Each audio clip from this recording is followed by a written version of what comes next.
Hi, everyone. Is the volume okay? All right, excellent. Good evening and welcome to Prairie Lights. I'm Kathleen Johnson with Prairie Lights, and tonight I am very pleased to present Louisa Hall, who will read from her new book, Reproduction. First, she'll read, and then she'll be joined up here by Sam Chang for some conversation. And then at about 20 till, we will open things up for audience questions, and I'll have a microphone I can bring around so that everyone can hear questions. Afterwards, you're welcome to, we have more books than this. You're welcome to have Louisa sign one of these books and just pay for it on your way out, please. So, all right. The novel, which was just released June 13th, has received lots of praise from the literary community.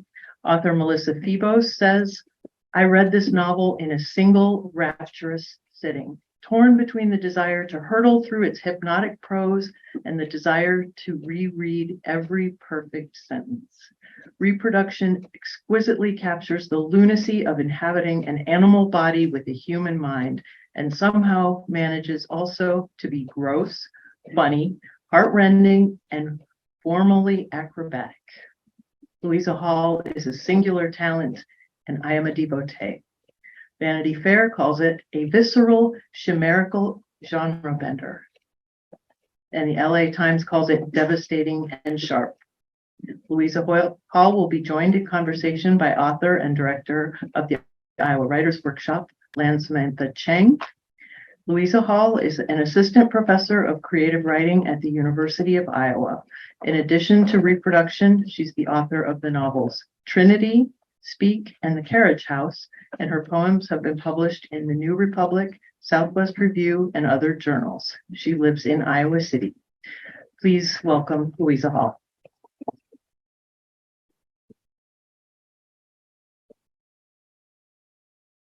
Thank you, Kathleen. Hold it down. Okay. Thank you, Kathleen.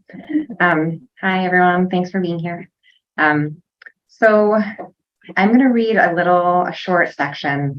There's an F word in it, which I'll redact because my 3-year-old is here. But I'm not doing it because I don't think you guys can handle it. Okay, so I'll get started. I'm reading a section that comes after the narrator has been trying to write a novel about Mary Shelley, and she has failed. She has, had a miscarriage and had a really hard time, and she's failed at writing her novel. And that's where this section begins. That's where my novel ended, with Mary Shelley as the last man, setting out in a ship with her dog as her only companion. It wasn't a very good novel. I threw it away. But even so, in the weeks and months after we arrived in Iowa City, where everything appeared to be fine, that feeling stayed with me. The feeling of lastness, the feeling of having disembarked from the old planet. It stayed with me all through the final months of my pregnancy, she's also pregnant again. Of my pregnancy, when I was so enormous, I felt as though a spell had been cast, and I had been transformed into a different kind of animal. At night, I had dreams I'd given birth to a litter of piglets, dreams I'd given birth to a puppy. On the weekends, I decorated a room for her. In school, at my new job, I was teaching a class on science fiction. We were reading Frankenstein. My students, all of them diligent and mature, far more diligent and mature than I was when I was in college, were discussing the ominous science fictional tone that runs through Victor Frankenstein's story. Even in the beginning, when the monster hasn't yet been created, and Frankenstein is describing his happy family. These students, who handed in stories about lonely characters on spaceships, living out their lives far away from a dead or dying planet, were saying how true to life this sense of dread is, how science fictional real life in the 21st century can sometimes seem, what with the looming threats of global warming, the murderous gangs of police, the school shootings, the endless wars, the restrictions on reproductive rights.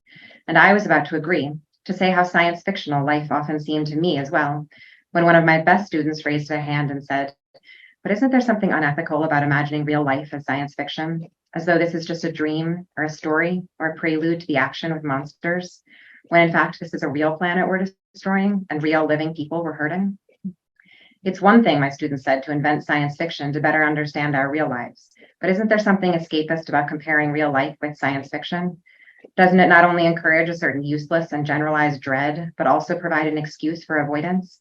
As when people talk about the multiverse, which always seems to be shorthand for saying that the decisions they make in this life don't have grave and final consequence. So my students said, and all the other students agreed with them. And I realized this was yet another occasion where they had proven themselves more diligent and mature than I myself was. And I wanted to improve, I really did, but even so, when I walked home, pregnant and uncomfortable, following the banks of the Iowa River, a toxic river polluted by waste from the factory farms upstream, where I had recently read mother pigs gave birth in cages so small they couldn't move, and there was no straw for them to nest with their piglets, and no room for them to cuddle their piglets as pigs usually do. And their piglets were ripped away at 3 weeks, never again to see their mothers. I couldn't help but feel I was living in a world that wasn't quite natural.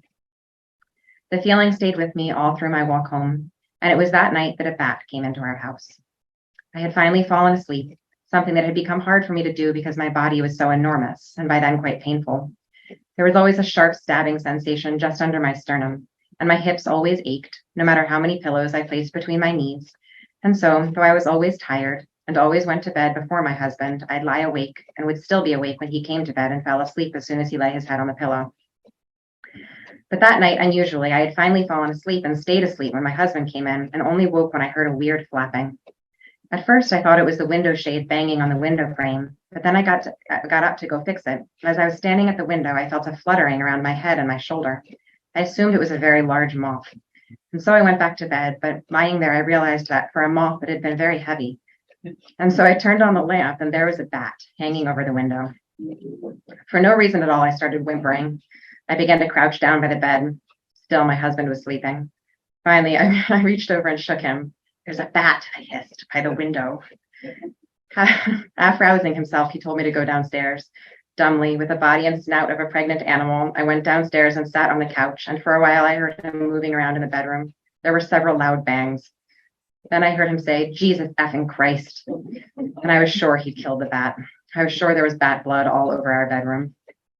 He came downstairs wearing a baseball hat and a hoodie and the frilled yellow cleaning gloves I'd recently bought at the grocery store. "It's still up there," he said. He tried to catch it under the cleaning bucket, but it kept crawling out through the curved lip. "It was squeaking," he said. He was obviously shaken.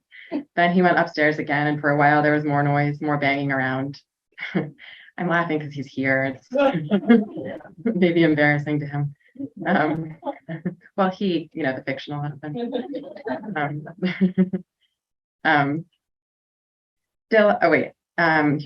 Then he went upstairs again, and for a while there was more noise, more banging around. When he came downstairs, he announced that the bat had flown out the window.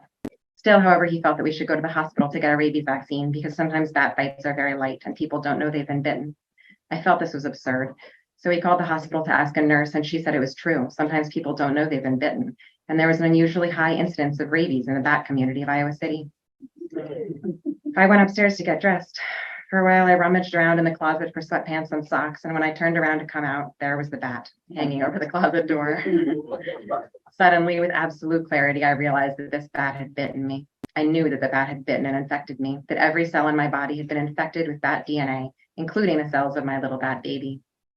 Then, just as suddenly, the terror that had been in me since I had seen the bat, and perhaps, now that I think about it, long before then, faded away. It was done. It was too late. Something had been shared between that bat and me. Calmly, I crossed the threshold beneath him. In the bedroom, I opened the window. "Fly away," I told him in no uncertain tone. Then I left the room, closing the door behind me. I had to trust he'd be gone when he came home from the hospital.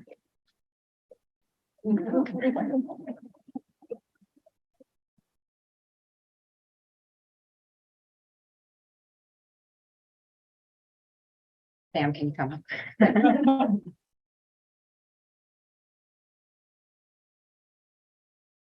Sam, thank you so much for being here to talk to me about the book. I'm so honored and pleased that you came back from France in time to do this.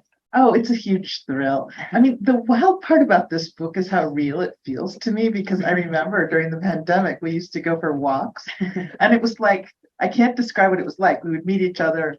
We couldn't like hug or touch. We would walk in sort of parallel lines for like the same little like stretch every time with Mimi. Yeah. And now it's in a book, except it's not in there. I'm glad he didn't put our walks in there. Yeah, you got spared. Yeah. So I wrote down a few notes because I didn't want to screw up. I'm a huge fan of the book, and so the more I like something, the scarier it is. So I wrote down these things. And in my notes, I talk about how I think Louisa's novel, Reproduction, is sort of radical. It's formally radical. It's sort of structurally radical. It's linguistic, it's luminous. There's something, and I think lucid is what it says in the jacket, but it also sort of shines. The prose shines and it's so clear and it feels sort of radically honest. And there's an unnamed narrator, a novelist, moving from New York to Montana and then to Iowa City at what she describes as a strange time in the country and a strange time in my own life. And then it's followed by pages of sort of extraordinarily straightforward descriptions of some of the environmental events that we've lived through and read about, including the derecho.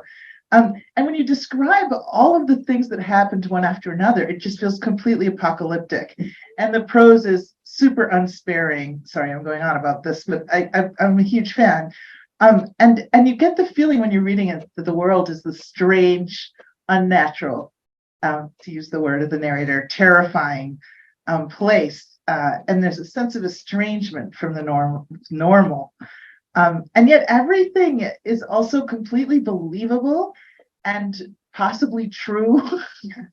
And I guess I'm wondering all kinds of things about this. Do you think of it as autofiction?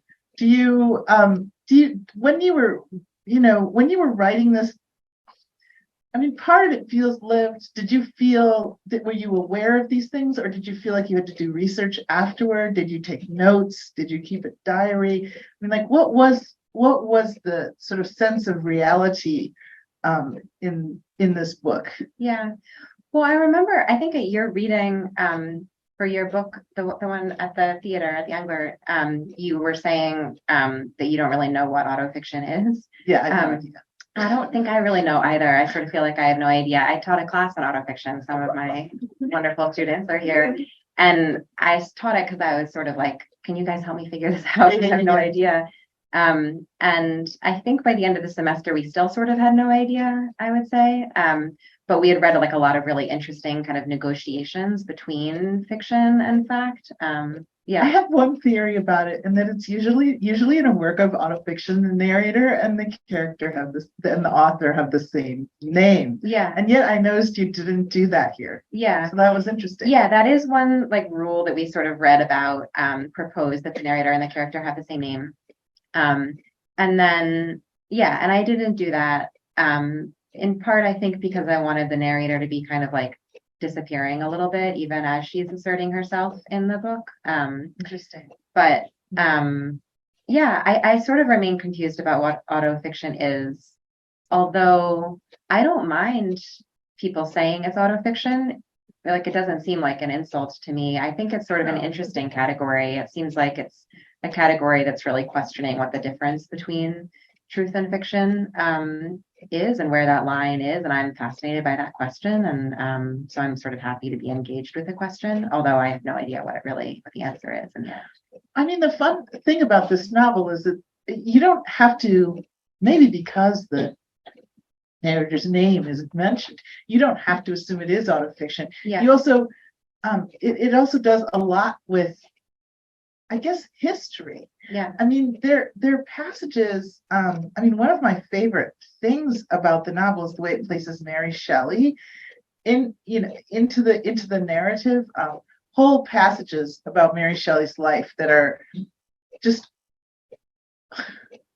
I mean, again, it's like when you just state the facts of Mary Shelley's Yeah. life, they're so shocking. Yeah. Shocking. yeah, Just, I mean, I guess because Mary Wollstonecraft was her mother and she grew up reading, with her father, her dead mother's works. And so she went out into the world assuming that the things that her mother said would be like accepted by everyone and yeah, okay to do, like okay to meet somebody who is married to somebody else and then and run off with it. Yeah, Yeah. And then, oh my God, but she's not spared, terrible. Anyway, I don't want to give it away, but there's something, the amazing thing about it is, to me, was the incredible use of summary.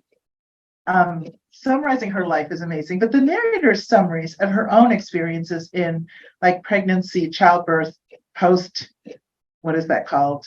they're all amazing too, and they're like really factually stated in this incredible way. Yeah. How did you?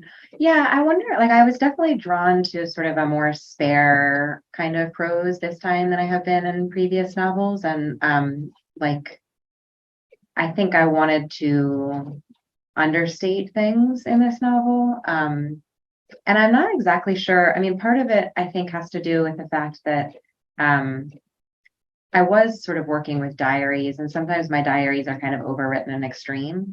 And so there was like a little bit of work of like pulling that back in.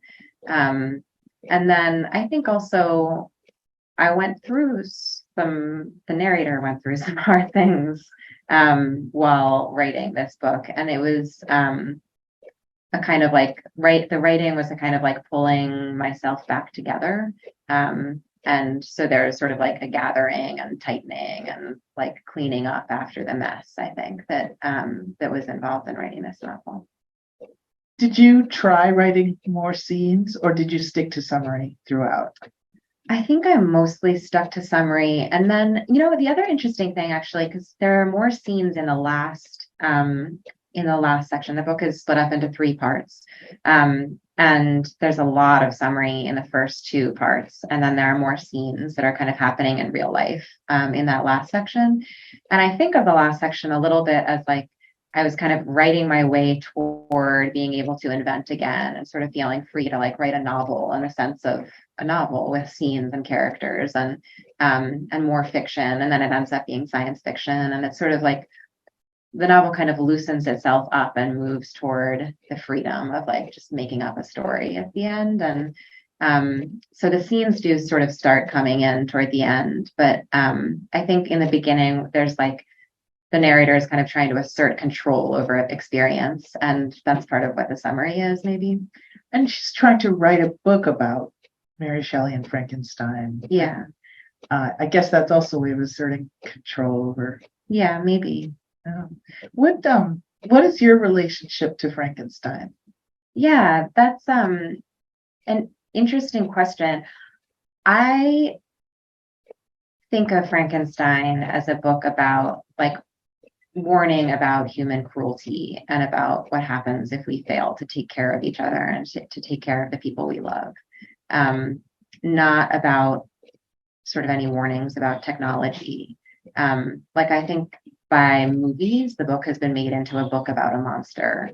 And in fact, the actual book was about the creation of like out of, dead parts, the creation of a new life. And that could have been really miraculous, but this new life gets abandoned and forsaken and treated with like extraordinary cruelty over and over again. And then the tragic results that happen as a result. So I suppose to me, I was thinking about it as a book that is like about the dangers of cruelty, but also about the potential of taking care of each other. Like what could have been prevented, what could have been saved, what could have been made if like Frankenstein, the doctor, had taken care of the creature that he made.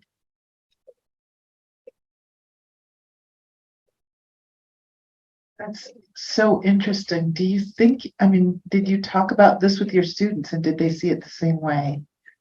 That's invented actually. So I've never actually taught Frankenstein with my students. I have had similar conversations with them and I do find them to be very mature and amazing, but I've never actually taught Frankenstein, so I'm not sure.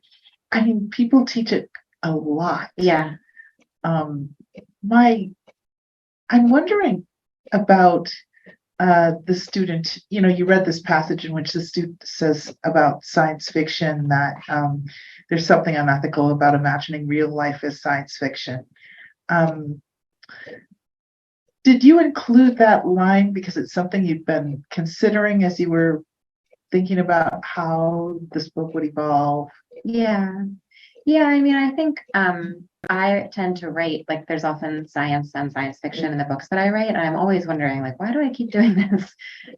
So I think about it a lot, like what's the reason to keep including all of this science? The reason I come back to for myself is that like there's something in my personality that kind of like obsessively wants to get down to the bottom of things, and like I'll keep sort of worrying something and bothering something until I figure it out. And it feels like there's something in science that's related to that, this sort of like obsessive desire to like get to the final answer. And so I'm often sort of drawn to stories of scientists because I can relate to that, like, well, okay, that didn't work. I'll throw it out and try something else, and like sort of pour your life into this search for like why something works the way that it does. So interesting because you inhabit scientists so powerfully. Like I'm a huge fan of the Robert Oppenheimer novel. Also, really, it's like somehow that it's a connection of the science and the personal, like experience. Yeah. Or the consciousness. What is your own relationship to science, like the actual study of science? Yeah, I mean, I was never great at it, but I liked it. Yeah, I did for a while. I thought I would go to medical school, and like did my pre-meds and stuff like Oh my that. God, that's like serious. Well, I didn't quite finish them, and I didn't do them that well. But Wow. I did think that I wanted to do that. I think there was like, again, a sort of wanting to like be involved in some kind of work that was like figuring things out. And I'm also really interested in like detective novels for the same reason. The like sort of like pawing away at things until you get to the answer is something that I think I've like always related to in my life. Like yours.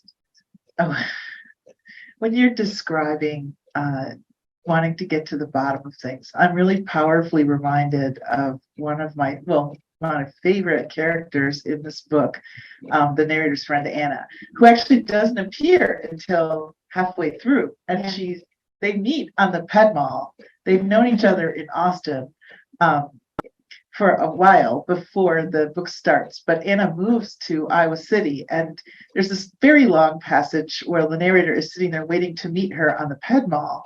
The narrator's considering that, was she ever really close to Anna? Did she really like Anna? And then there's this kind of amazing series of passages in which she thinks about Anna's life as related to her in sort of these confessional moments they had as friendships when their relationships were not doing very well. So there's this description of like women as friends where they can basically tell each other anything. And there's this powerful, powerful connection. And then there's also, but what's so interesting to me about it is there's like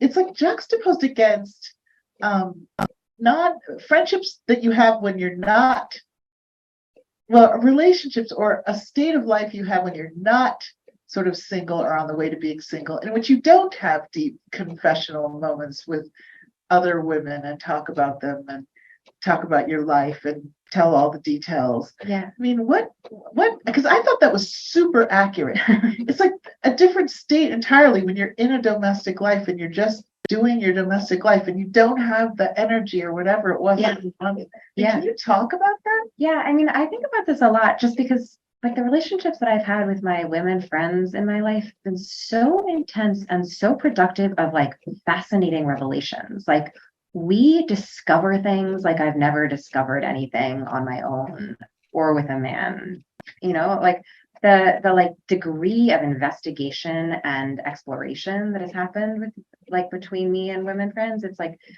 sometimes I just feel as though like I've done my best thinking in conversation with friends, and sort of some of my like most fascinating thinking. But then there are sort of times of life come and go, and especially when I was writing, like it had been a pandemic and I had just moved, and I did feel quite far away from. And I had sort of settled into like a domestic routine, and I felt like very far away from those friends. And it was sort of it was like I was wearing earplugs or something like that, like this sort of intense connection to the world that I felt when I was with friends and talking with friends was just sort of silence. Yeah, I just thought it was really accurate. Oh. I also thought that the description of the husband was really great in that he has some of the best lines in the book. Like there's this moment when she's just gone through this horrific molar pregnancy. She says, "Do you want to hear about like?" No. It was really great. I mean, did you do that? I mean, it must have been complicated because the book is essentially about. I mean, it's about getting pregnant, being pregnant, having a, giving birth, and then the aftermath of that. And it's very graphic and it's very honest. And I mean, it was so fascinating when the narrator says she doesn't ever forget. Like people are supposed to forget the pain of childbirth, and she doesn't forget. But then those are all like activities where a male partner is necessary. Well, because he's, I mean, just excluded. Yeah. And so, how did you navigate that when you were working on it? Like sort of navigate the creation of the Character who's essentially character. like whose job in the book yeah. is to not be. Yeah, totally. I mean, the thing, like, this is like a little bit where the line between fiction and reality is sort of important. Like, this was a book about sort of like weird isolation around childbirth and pregnancy and those events. And so, like, it was important that the husband character not really cross that line into that isolation. And in reality, like, I do have an extraordinarily understanding and empathetic husband who often did cross that line and was like, there for me in ways that I could never like fully express. But there were also moments when, like, just by nature of the fact that he was the husband who wasn't going through these things and didn't have any of his own experience to draw on, there were moments when that isolation couldn't be crossed. And so those were sort of the moments that I was pulling on for this story. And that is, I think it's sort of an interesting aspect of like creating a character, even when you're keeping your story kind of close to your own life. Like there's so much that you shave away. And I wasn't trying to get the whole story in here. I wasn't trying to like tell the whole tale of the last 3 years. I was trying to tell the story of this like sort of strange Mary Shelley intertwined reproductive experience that was also concerned with like sort of the current events of this moment in our country.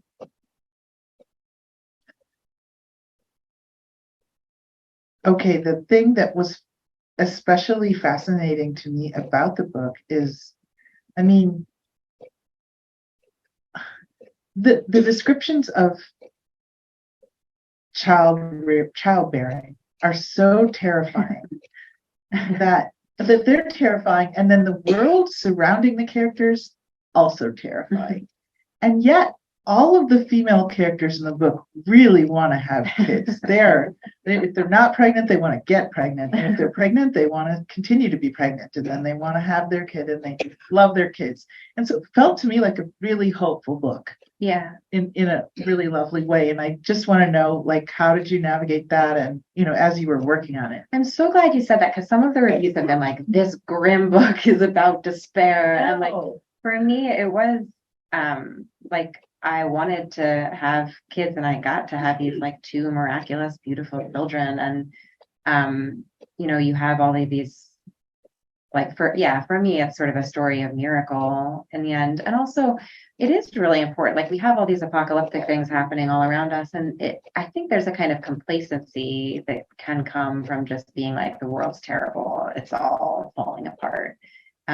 I think it like feels like such an important moral duty that we all have, at the risk of sounding really lectury and preachy. I'm so sorry. I told you all about your moral duty tonight. What's our moral duty? But just to be like hopeful and to recognize how much is beautiful and how much we have to save and how much we have to protect. And like, I think about that every day when I see my children, and there are other ways that we can be in touch with like what's beautiful and what we have to protect and cherish in the world. But I do think like it's sort of impossible not to feel that way when you're reproducing. That's like one way that you can really be in touch with like all that there is to love and cherish and hold on to.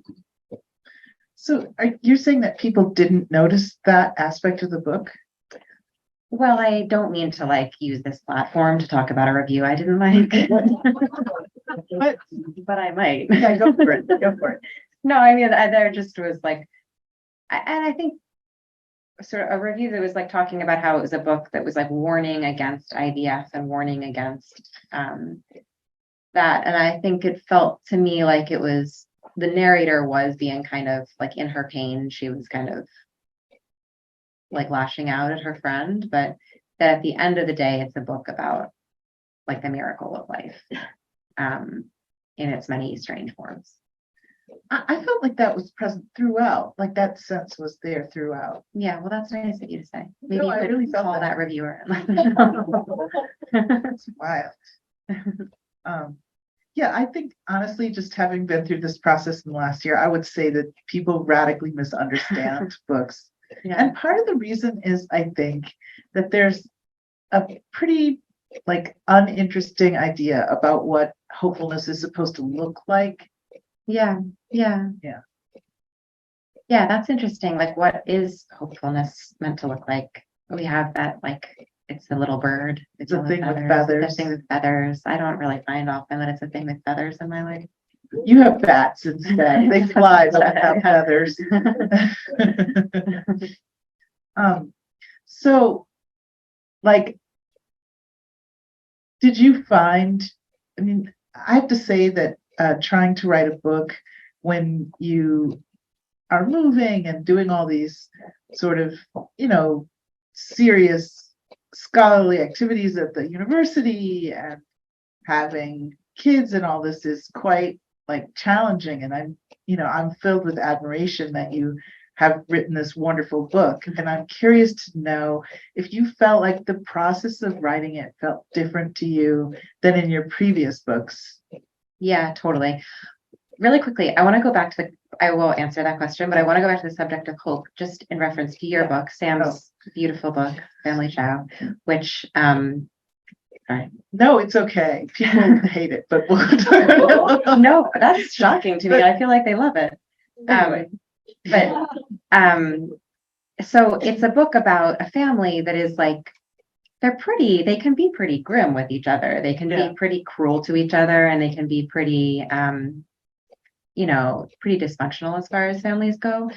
But I found it to be like a tremendously hopeful and loving book about family, just in the degree of attention that's paid. Like, each character is given full attention to who they are. And that just feels like the most extraordinarily hopeful gesture, like that each person would be paid attention to fully and seen for who they are. In a family, that's so like extraordinary. And I do think that there's something like, maybe people think that a hopeful book would depict a really happy, loving family. That's right. But in fact, to me, like the more extraordinary hope is depicting like a sort of violently terrible family, and not terrible family, but like an angry family and a dysfunctional family and a family that's falling apart, but depicted carefully and like with full attention is like the most extraordinary kind of hope to me. Well, thank you. I mean, the thing about this that I find so hopeful is precisely because it's so honest about how scary everything is. Yeah. Because if you just go around being hopeful in a vacuum, that's not actually all that hopeful. Yeah. So I found this kind of it actually made me feel good about like the fact that we go on, we carry on, and we do what we're going to do, and we live and we try to, be the people that we are. Yeah. Raise our families. We love our, families. And I thought that was kind of a really wonderful thing about it. Yeah. I mean, aside from the plot, which I won't discuss because we're not supposed to talk about these kinds of things, just so that people will read it through. Do you know what I mean? Like the plot aside, which I think is hopeful. Yeah. Just the basic, how do you say, scope? Yeah. Like, from the scope of the way in which the world is depicted. Yeah. Yeah. Yeah. There's like a really big view on it at the same time that it's extremely personal. Yeah. And summary is a part of that, like summarizing all the history and summarizing her own experiences. It just made it feel like both very large and yet very intimate. Yeah. Well, there's something about like, I do think that generally we're quite dishonest with women about what's going to be involved with having children. Like as a culture, we're like, you'll forget about it. It'll be fine. Don't worry. And like, it's often not fine. And you often don't forget about it. And it's can be terrifying and harrowing. And women die, like many during the pandemic, many more women die. If you're Black in this country, your chances of dying are terrifying when you're having a baby. And like, I just think that well, what I was going to say actually is that I think there's something hopeful about just being honest and like saying it is really terrifying, but you might still be brave enough and courageous enough and like badass enough to do it. And that's extraordinary. And like we could all recognize that and think it's amazing instead of just being like, it'll be fine. Right. And she has this great, brave kid. Yeah. Like the daughter she has is just really great. Yeah. She is Yeah. really good. I mean, yeah. We'll take some audience questions. Audience questions. All right, just raise your hand if you have a question and I will bring the microphone over to you.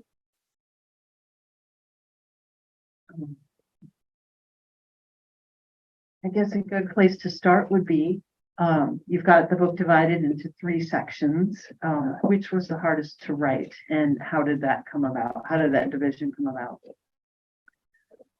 They happened kind of sequentially. Like I wrote the first section first and the second section next and the third section last. And I had the first 2 for a while and was kind of lost as to like what I was going to do with them because they didn't quite make up a novel.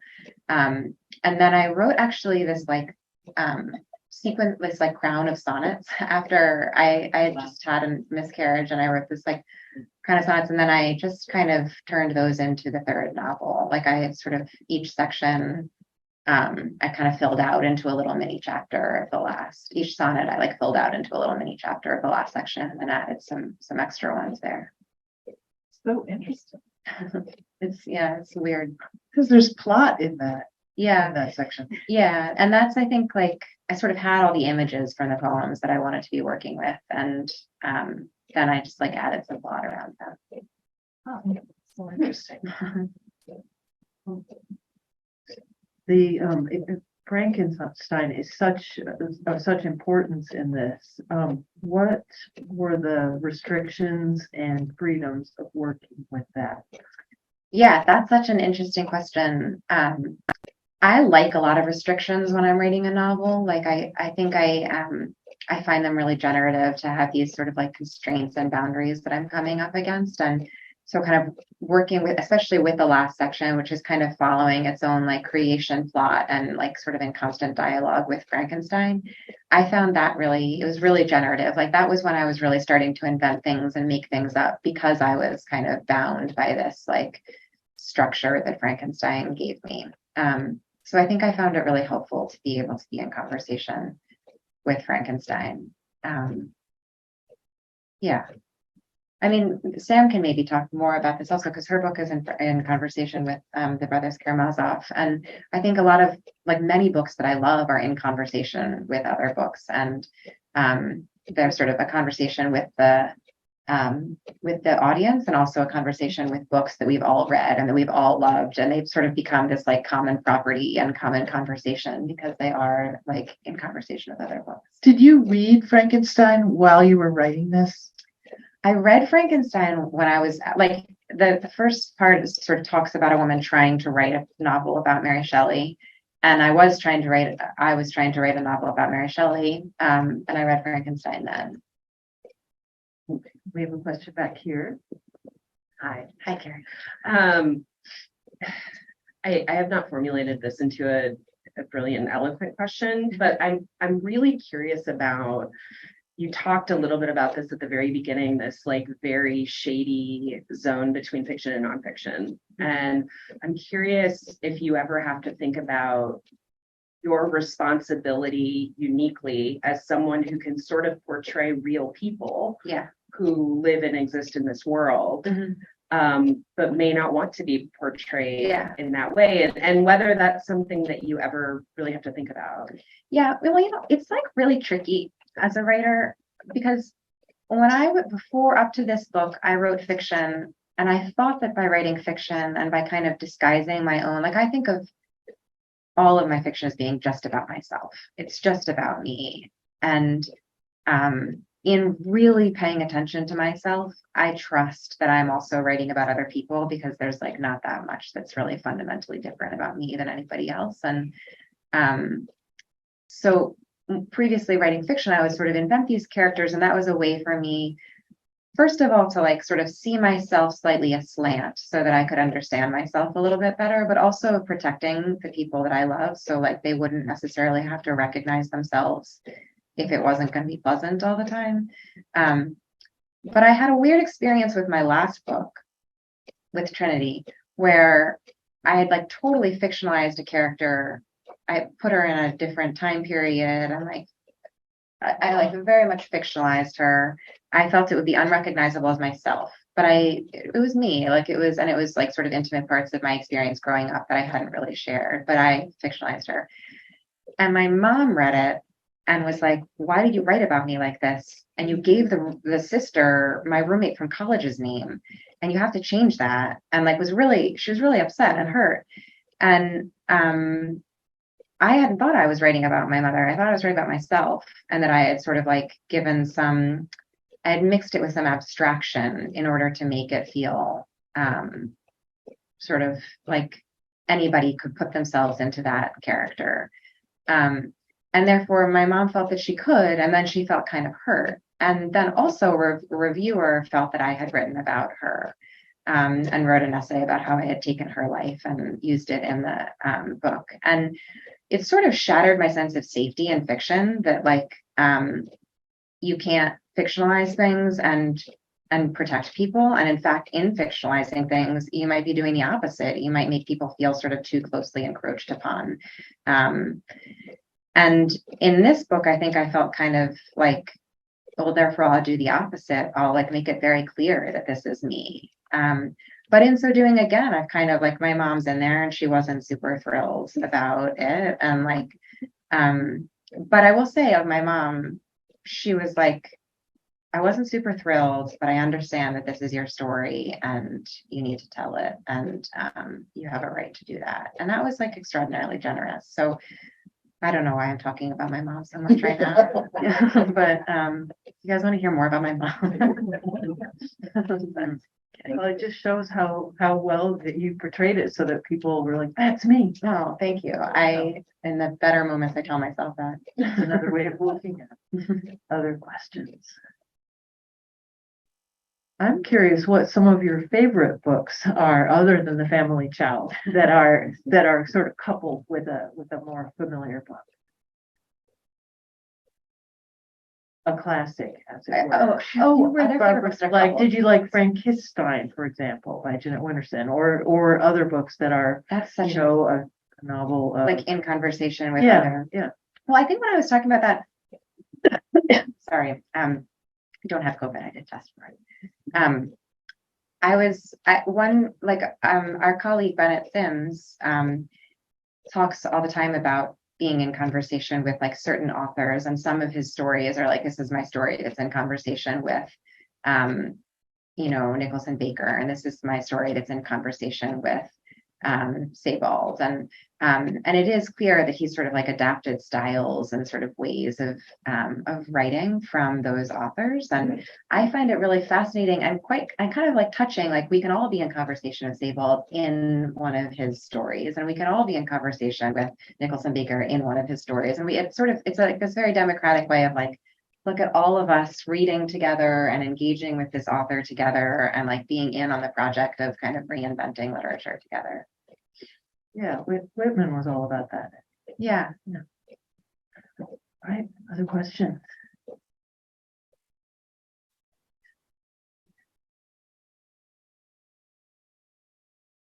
Thank you. I really love the book. I found the passage about the childbirth Oh my God. very hilarious, Oh, whoa. and it was just so honest. It was like 20 pages long. And I was wondering, like, how you wrote that, first of all, and if you had any other, like, I don't know, inspirations for writing that, how you remembered what it was like. I just found that passage to be incredible. Yeah. Oh, thank you. Well, I was like sitting at dinner with my husband, sort of I think it was like a month after it, and I was like, I keep waiting to forget this. Everybody said I was going to forget it, and I just like don't forget it. And the other thing that everybody said was that, like, because it was going to be in service of a child, you wouldn't really feel the pain that much. So I was sort of like preparing myself to, like, I was going to be so pure of heart and so generous of spirit that I wasn't going to feel the pain. But it was really painful. And like, then I had to negotiate with this guilt that I wasn't pure enough of heart, Oh my that then God. therefore I was feeling pain. You know, like if really I like had the right kinds of feelings, I wouldn't be feeling the kind of physical pain that I was feeling. So like, it was this whole sort of cycle of like terror. And I wanted to write about that, the sort of like negative feedback loop of like expectation and pain that I was going through, and I assume other women go through when they're having a baby. One thing that was really helpful for me was there's an essay by Annie Dillard on seeing the total eclipse and just like losing her mind. And that was really helpful for me. I love that essay so much. It's so great if you guys haven't read it. But that was helpful for me in sort of accessing a way of writing that was just like, I'm completely losing it as I'm writing this, and like nothing is sane and nothing is normal. And how do we go from there as writers?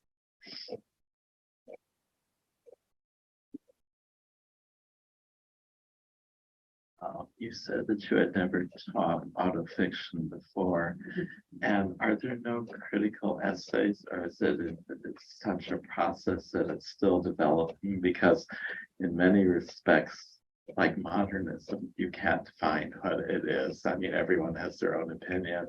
I suppose autofiction is like that. Everyone has their own.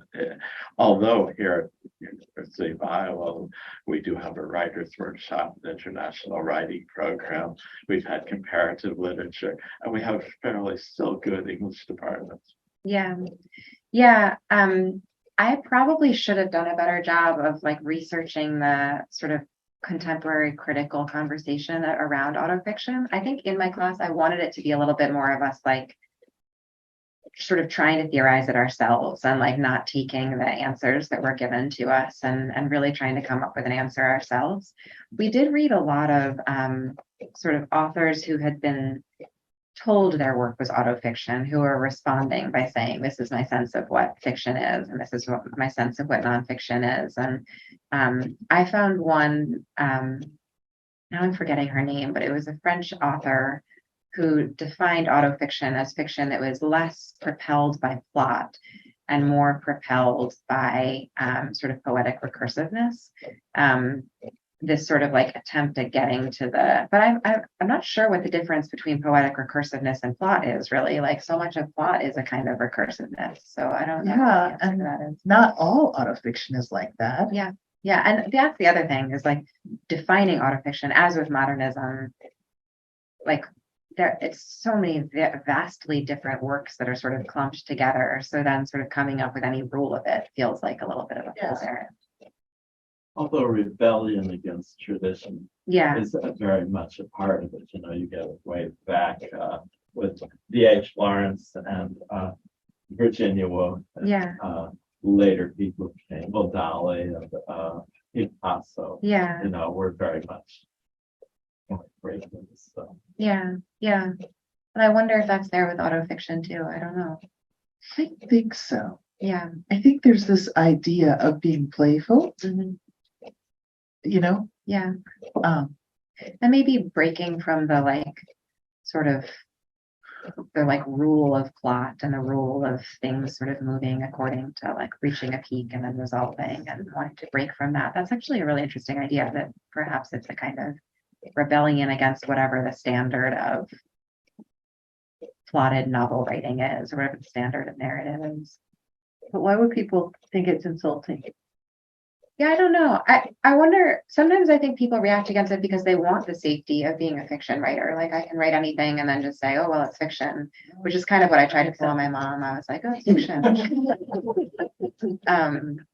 But yeah, like I think there's sort of a safety that like authors would like to have while also being able to like break from the sort of conventions of novel writing. I mean, you just said the conversation that y'all just have is now lodged in my brain and I can't really think about anything else. So I have nothing to contribute. It's totally interesting. Yeah. Yeah.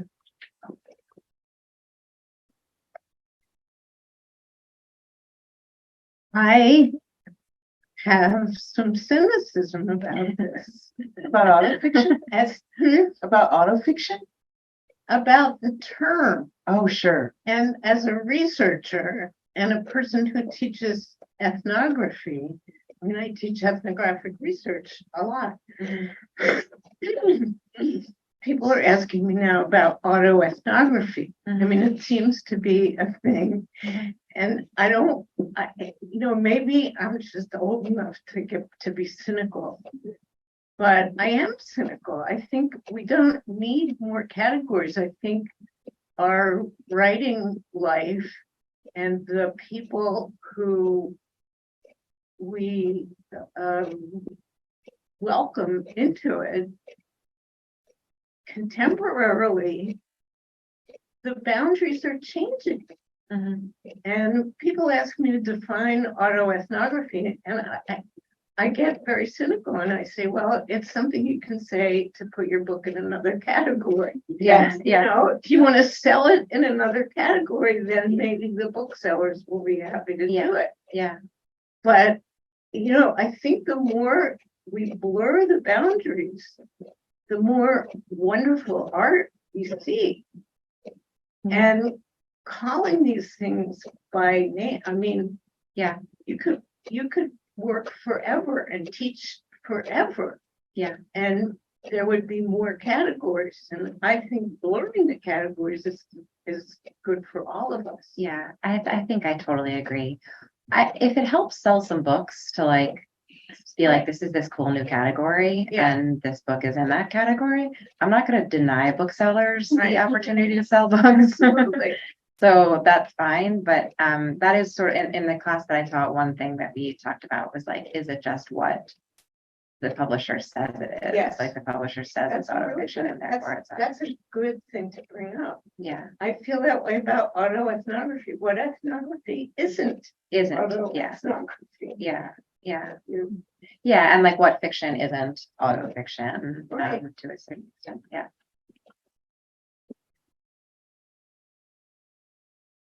Hello, me and Taratai, baby daughter here. I kind of want to continue this conversation. I'm sorry to the rest of you who are not interested, but I was wondering exactly, and maybe I missed this because we went on a walk, but on the front of like publishing, how did you pitch this to publishers? Like, because I know like some like publishers are like really looking for like comp titles or like stuff like that. And I imagine that was kind of a process. Yeah, I mean, luckily for me, I have a very kind and generous agent who did the pitch process for me and came up with the comps for me. So that was really lucky. Because I think coming up with comps would be kind of it sounds like it's like a sort of a painful process.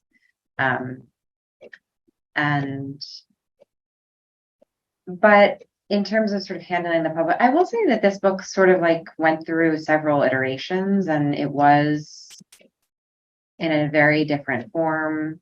And the publishers were like, this is wild. What is this? No, we don't want this. And I showed it to my agent then in another form and she was kind of like, no.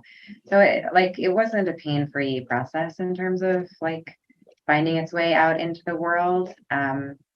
And I kind of am a believer that like every book has its like painful stages and coming out into the world, whether it's before the publishing or after the publishing or in the writing, or like part of it is going to be kind of painful. And I'm not sure that's an answer to your question, but I don't think there is an answer. Yeah. I'm sorry. it is just, I think my answer to that question is that like, oh man, it's sort of hard and thorny and, but like, if you care about it and you want to stay with it, you will, and it'll find, like, I always, when I wish on a like candle or something, I mean, now it's different because I have kids. So I like, just wish that they'll be okay. But I used to always wish that a book would find a home in the world, which just resonated. Like it was sort of this like sort of homeless, lost feeling while you had the book. And then I would sort of wish that it would just find its place. And I do think that that's like so important. And one way or another, you have to find homes for your work in the world. Thank you. We are about out of time. I don't know if Sam wanted to ask a last question, but if not, I was just going to ask, what are your hopes for where this book's place will be in the world, especially with where we are right now is kind of a could potentially cultural turning point. Yeah. What are your hopes? Or Sam, do you have anything to add or say differently? I would no. Sorry. No, Sam, you should go ahead.